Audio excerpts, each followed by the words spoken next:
Trish.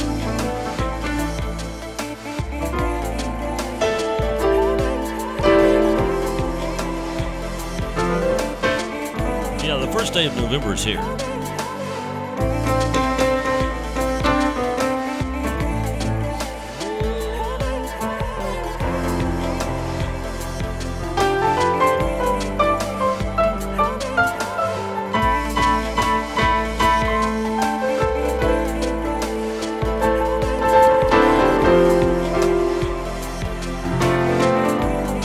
Hey there, Rita. Hey, Deborah.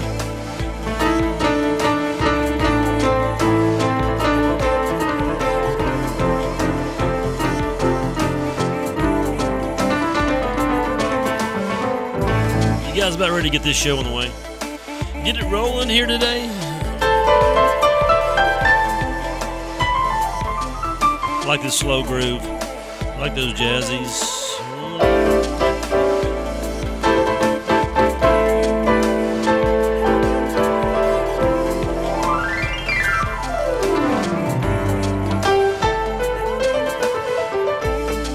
All right, I think it's time to go. You guys ready to kick it off? Here's a little countdown for you. If you can count backwards. I remember when I had my tonsils out, they had me to count backwards. Of course, I was only about 4. I couldn't count. It was kind of weird. They counted for me. I don't. It was kind of a bizarre situation. Oh yeah. Here we go. Bum dum dum dum. Do do do do. Hey guys, doing today? Good to see you on the show. Today's number 812. 812 of these broadcasts have officially been sent out around the world. And actually, that's the reality. We have a lot of people from a lot of places that come on and hang with us, and we get to share life with them and ministry, and it's all kind of cool stuff. I'm tired today. We had a long day. Yesterday was Halloween, but for us it was not. It was Ministry Day. An emphasis on giving, and we had about 1,000 people come last night. We had free candy and hot dogs and nachos and all kind of stuff going on, and big old inflatables and people just running around. And I came in this morning, and one of our guys that works here, DJ we call him, he was singing this song. I just heard him. He didn't know I was listening. I said, man, I haven't sung that song in so many years, so I thought I might sing it today. And you probably know it. Well, maybe not. You know, our generations have lost some of the old hymns. I'm sorry. You know how that works. So we'll just sing it together, you know, and maybe you can, maybe the Lord will just encourage you today about His love for you.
for a crown.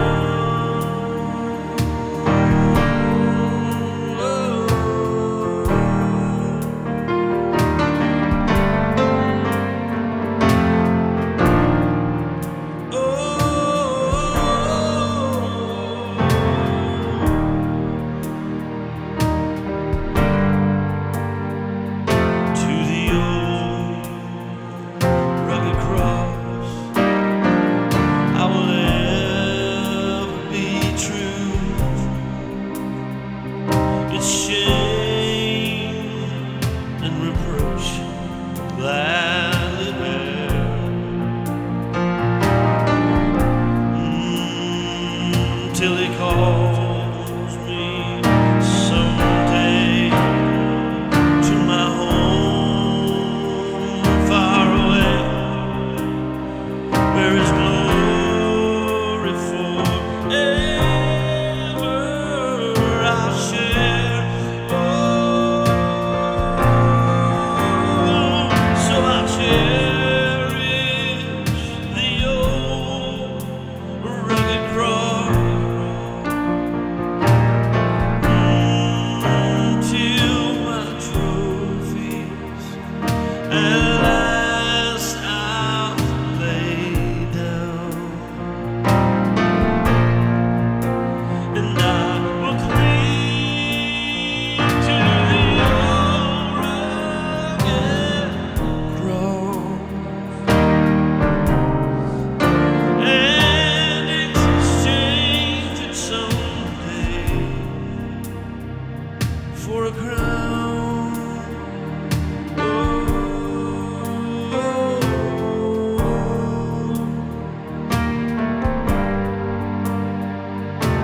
One day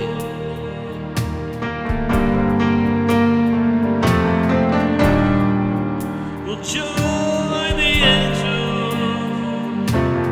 One day we'll sing our praise.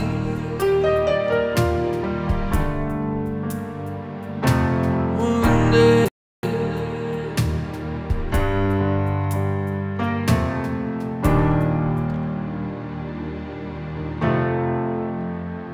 so I'll cherish the old rugged cross till my trophies at last I lay down, and I will cling to the old rugged cross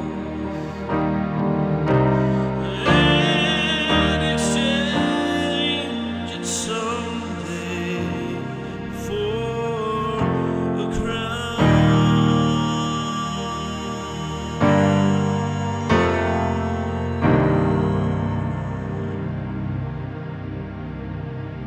That's going to be an awesome day when we stand before the Lord and we get those crowns. And the cool part about it is we just give them away. Listening in Fort Worth, Texas. Hey, Jerry. Amen, Cindy. Praise the Lord. Sorry I got the old cruds today. I heard a few things rumbling through there as I was trying to sing. Anymore, it seems not to ever go away. Old school, but still carries the good news of what the cross. Amen. It's definitely old school, but you know what? It doesn't matter. It's still the same message, right? And good to have you guys on the show today. As I said, today's number 812. And we're talking this week about what matters. Thanks, Rita. We're talking about what matters. And here's the question we ask. What matters? What matters in your life? What matters? What matters in your life? What is it? What's at the top of your matters list? And we talked about how that we have to be careful about what we allow to matter, because that's what leads our life. That's what dominates our time, our money, our finances, our energy, our dreams. And we read yesterday, I want to read again what Paul said. Here's what he said in Philippians 3:14 about what matters to him. Here's what he said. I'm in pursuit of the mark for the prize of the high call of God in Christ Jesus. Wow, the mark for the prize. You know, we don't really talk about this much anymore, but there's a reward coming. That song actually sang about it. Thanks, Jim. That song actually talked about, you know, to my trophies, the rewards that God gives. And he said this, I'll just paraphrase with you, Philippians 3:14. What matters to me is the mark for the prize, and what matters to me is the high call of God. So what Paul said, he used to be this really popular dude in Israel. He was in high power and position, well known, and he decided it was worthless. What that means is this: when Paul encountered Jesus and had his experience, and he was blinded and all those things happened, there was a matters shift in his life. And it used to be, he'll tell you about it, you can read about it, all this stuff used to matter to me, this and this and this. And then when I found Christ, I had a juggling of matters, and all the stuff that used to be so important to me became so low on the totem pole. They're so low on the list that they're like below manure. I count it all as dung, he said. What did he tell you happened? He said, well, this stuff that used to really, really matter, used to really, really be important, used to really, really be at the top of my priorities list, really now is not, it doesn't even matter anymore. I don't even care. Now what matters is the high call of God, he said in Philippians 3:14. What matters now is pressing toward the mark for the prize, to win, to attain. That's what he's talking about. The high call of God really mattered to Paul. And here's what I want you to think about. He ascribed value to the pursuit of the things of God. He ascribed value to and pursued the things of God. He said, you know what? In my life, in the time you've got left, what's really going to matter to you? Are you going to spend your life pursuing things that have no eternal value? Are you going to spend your life? I mean, I used to think about alcohol, how important it was in my life. I mean, it really mattered. I'm not going to lie about it. I loved alcohol. It really mattered. I wanted it around me all the time. I wanted to drink it all the time. I thought it made me cool and made me somebody and made me important. And now it's amazing to me how much it doesn't matter. It's like dung. I look at alcohol and it's valueless. You know, the church, a lot of people in church are still trying to value alcohol somehow. I don't know why, because so many people are killed, lives are lost, marriages are wrecked over alcohol. But it used to really matter in my life. I mean, I was a young guy. I mean, my money, let me tell y'all, my money went to buy alcohol and drugs because they mattered most. And what I wanted to do was what I call party. The party mattered. But I partied by myself because I was a drug addict. A drunk. I just would go somewhere by myself and party, get lost and stoned out of my head. And when I came to Christ, immediately those things went, they disappeared out of the matter list. And suddenly his will mattered. The call of God on my life, that suddenly mattered. Suddenly I want, okay, God, I want your call.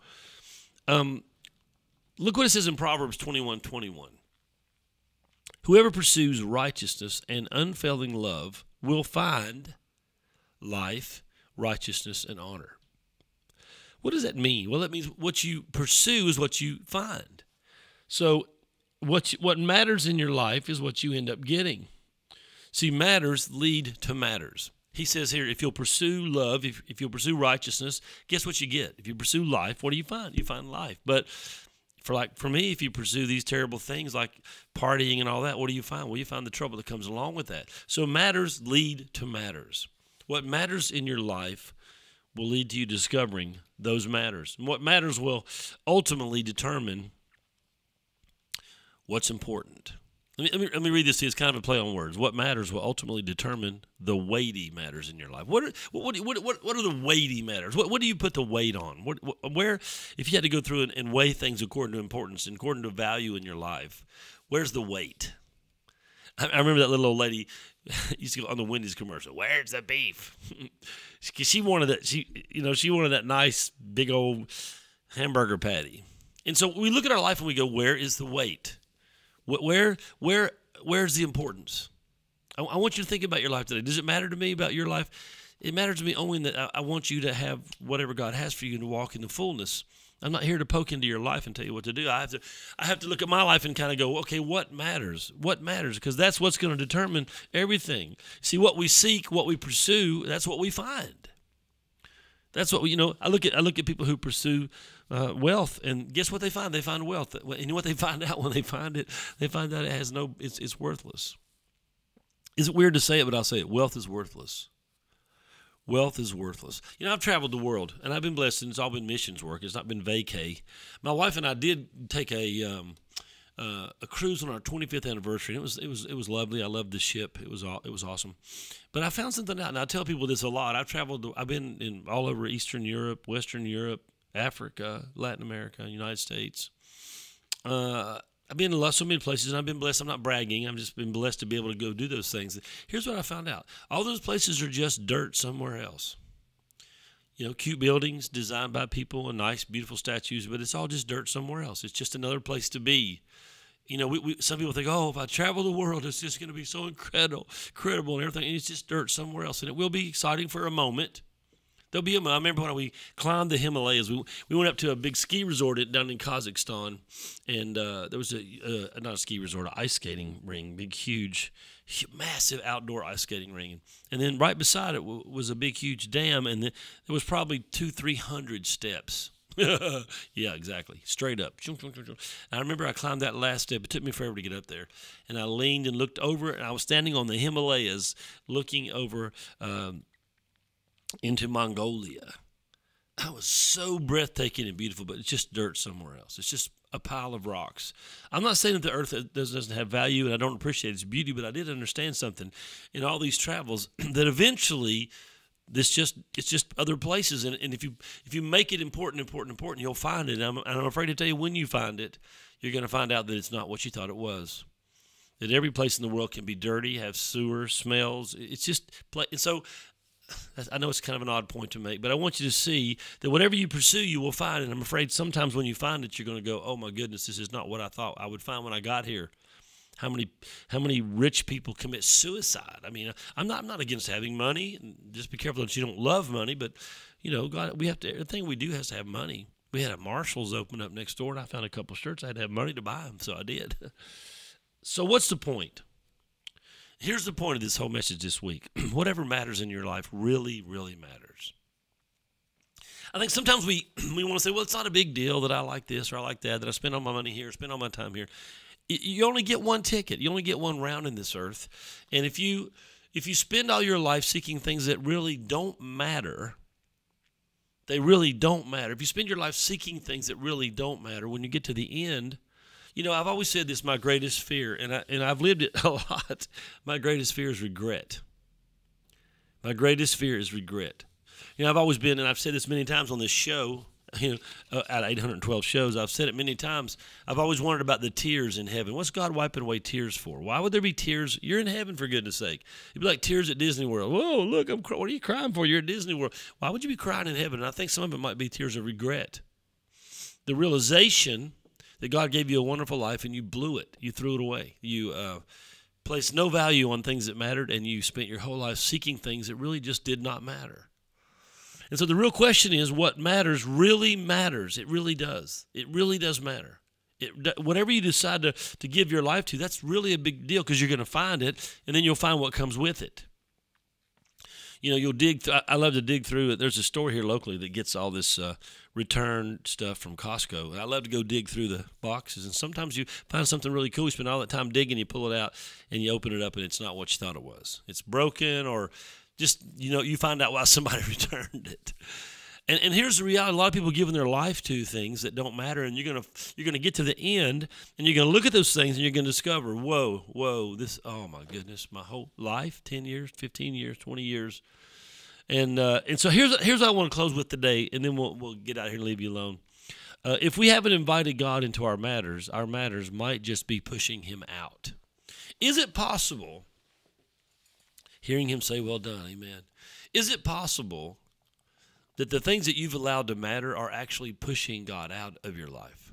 Is it possible that the priorities you have set mean he cannot be a priority?